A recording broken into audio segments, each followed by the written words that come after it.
Welcome to part 1 of our Snatch Progression Series.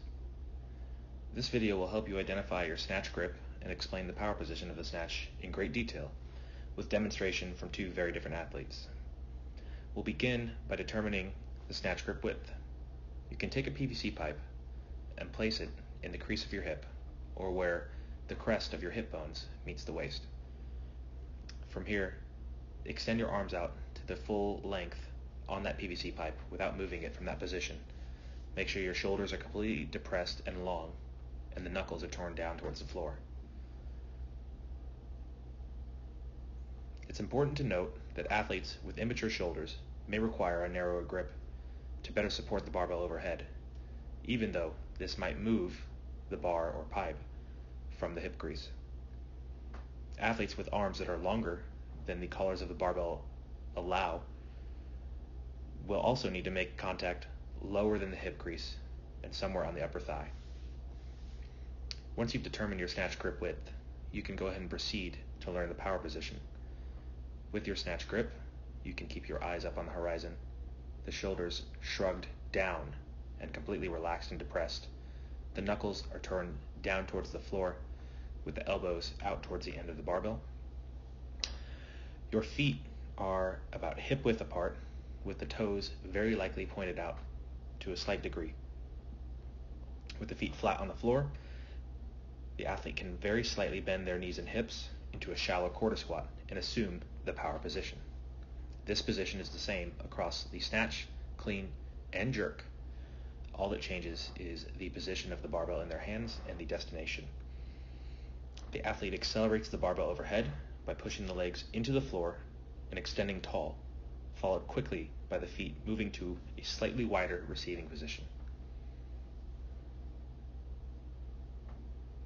With a different athlete, once they've established their snatch grip and the shoulders are depressed, the arms are long, with the eyes on the horizon, they can place their feet into a balanced position, possibly with the toes pointed out, and begin the shallow quarter squat into the power position. This allows enough extension of the hip to accelerate the barbell straight up. The arms are doing very little except facilitating a close bar path and being active and fast into a catch position. Almost all of the exertion being done here is performed by the explosive muscles of the lower body, which accelerate the bar to its destination.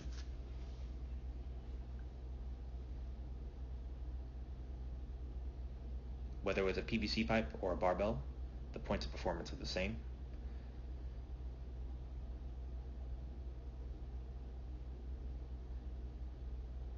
It's important that the arms do remain long to facilitate a fast turnover, as athletes who are new to the Olympic lifts tend to want to pull hard with the biceps and do a large upright row rather than drive with their legs to accelerate the barbell.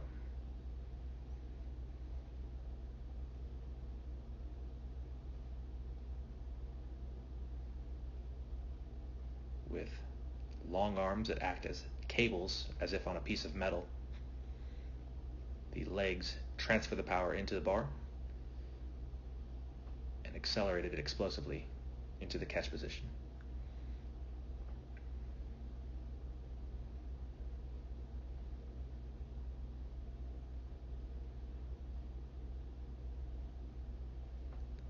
After properly extending and finishing the bar, or finishing the pull to accelerate the bar into the final position, it is important that the athlete returns to the ground and gets their feet planted into the catch position as quickly as possible. An athlete who overpulls or spends too much time floating in the air after their explosion phase will almost certainly lose the bar in front or not be prepared to catch it in its receiving position. The bar should end up just behind the head or the ears, squeezed up with active shoulders. And that is snatches from the power position. We hope you'll tune in for part 2, in which we'll explore moving down the chain and performing snatches from the knee. Thank you.